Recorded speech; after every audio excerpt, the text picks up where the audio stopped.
کچھ ایریاز ہیں ہمارے جو بڑے شہر ہیں وہاں پہ اولڈ ہومز کی تعداد میں بہت اضافہ ہو رہا ہے، اور عید کے اوپر ہم دیکھتے ہیں اس میں باقاعدہ رپورٹس بھی بنتی ہیں اولڈ ہومز میں وہ بابے اور بزرگ جو ہماری خواتین مائیں ہوتی ہیں، دادیاں ہوتی ہیں، وہ وہاں پہ بیچاری رو رہی ہوتی ہیں اور عید کے دن بھی انتظار کرتی ہیں کہ ان کا کوئی بچہ آ کے ان کو شکل دکھا جائے، لیکن ایسا نہیں ہوتا۔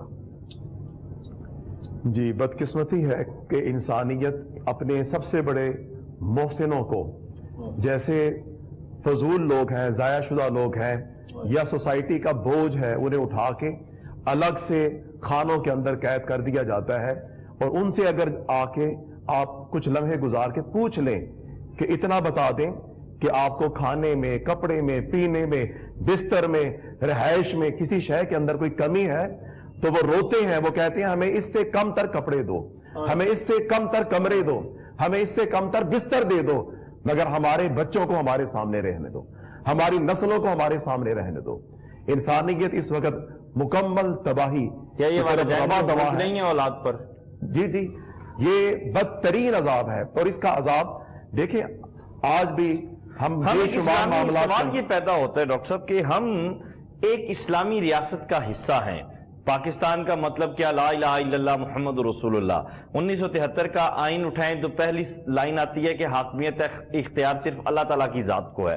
حکومت کو ایسے اولڈ ہومز جو ہیں وہ ان سے گریز نہیں کرنا چاہیے، اور ایسے جو اولاد ہے اس کے لیے کوئی سزا کا جو ہے باقاعدہ اختیار اور قانون بنانا چاہیے؟ جی جی بالکل ٹھیک ہے۔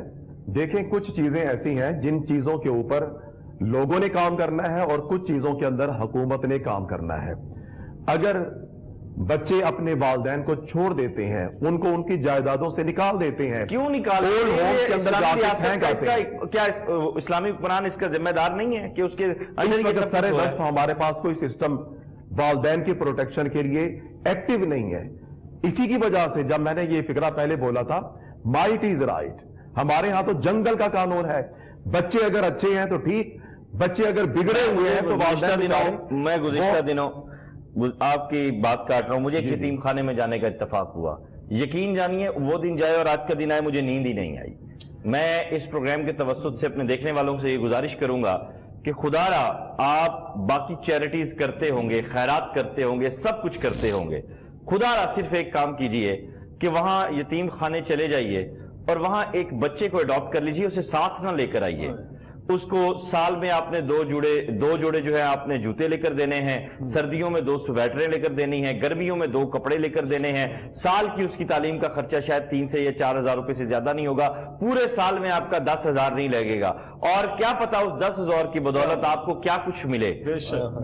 اور یہ یتیم خانے جب آپ کو اللہ توفیق دے اس کو ساتھ لے ہیں، یہ ذرا یتیم خانے کے کلچر پہ بھی میں مفتی صاحب آپ سے بات کرنا چاہوں گا، یہ اس کے بارے میں ذرا بات کیجیے، کیونکہ جی ڈاکٹر صاحب میں اگر چھوٹی سی بات ایڈ آن کرنا چاہوں کہ وہ یہ کہ حضور نے فرمایا کہ انا وکافل الیتیم فی الجنتی ھکذا، یہ بہت خوبصورت ترین بات ہے کہ میں اور یتیم کی کفالت کرنے والا جنت میں 2 انگلیوں کو جوڑ کے کہا جنت میں اس طرح ہوں گے۔ حضور نے صحابہ سے سوال کیا کہ بتاؤ کہ سب سے بہترین گھر، تو صحابہ کہتے ہیں اللہ کے نبی آپ بہتر جانتے ہیں، فرمایا سب سے بہترین گھر وہ ہے جہاں یتیم پلے۔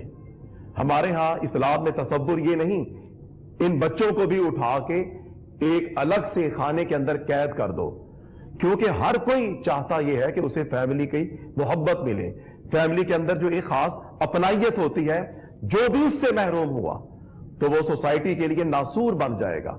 ہماری سوسائٹی کے اندر ایک چھوٹا سا کیس میرے سامنے یوں آیا، والدین کو گالیاں دیتے ہیں، تو مجھے کہنے لگے کوئی وظیفہ بتائیں، کوئی فلاں چیز کریں، میں نے کہا وظیفے کوئی کام نہیں آتے اگر آپ کا عمل نہیں بدلے گا۔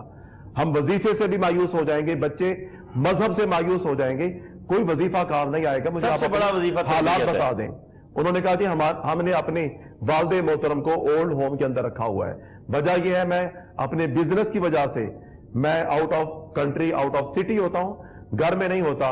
میرے والد محترم بیوی کے ساتھ جھگڑتے تھے، بیماری کی وجہ سے کارپیٹ کو گندا کرتے تھے، تھوکتے تھے، میں نے انہیں اٹھا کے میں نے کہا والدین ہی ہوتے ہیں جن کی حیا کی وجہ سے ہم گالیاں نہیں دیتے، والدین ہی ہوتے ہیں جن کے مقابل ہم کم از کم 2 رکوع اور سجدے کر لیتے ہیں، والدین ہی ہوتے ہیں جن کے مد مقابل ہم حلال اور حرام سے ان چیزوں میں تفریق کرتے ہیں. والدین اگر گھر سے نکل جائیں تو انسان مادر پدر آزاد ہو جاتا ہے. جیسے تم گالیاں دیتے ہو اپنے نوکروں کو تو تمہارا رویہ تمہارے بچوں کو سکھا چکا ہے کہ کسی سے اگر تمہیں پریشانی ہو تو حل یہ ہے کہ گالیاں دو. تمہارے بچے تمہیں گالیاں ہی دیں گے. بالکل. حل یہ ہے تم اپنے والد محترم کو گھر میں لے کر آئے اور گھر میں لے کر آؤ, وہ تمہیں جو کچھ مرضی کہیں تم ان کے مد مقابل مؤدب بن کے خاموش ہو جاؤ, چپ ہو جاؤ. بچے سیکھیں گے کہ والدین بڑوں کے مد مقابل گالی نہیں دی جاتی. صحیح. مادر پدر آزاد جو معاشرہ ہے ناظرین, اس کے یہ ثمرات ہوتے ہیں, لیکن اسلام نے باقاعدہ حقوق بھی رکھے ہیں اور پھر ان حقوق کا ان ریٹرن ہمیں دیکھنے ملتا ہے. اور وہ ریٹرن کیا ہے؟ سکون. وہ ریٹرن کیا ہے؟ آپ کی آخروی زندگی کے لیے آپ بہت کچھ اپنے ساتھ لے کر جاتے ہیں.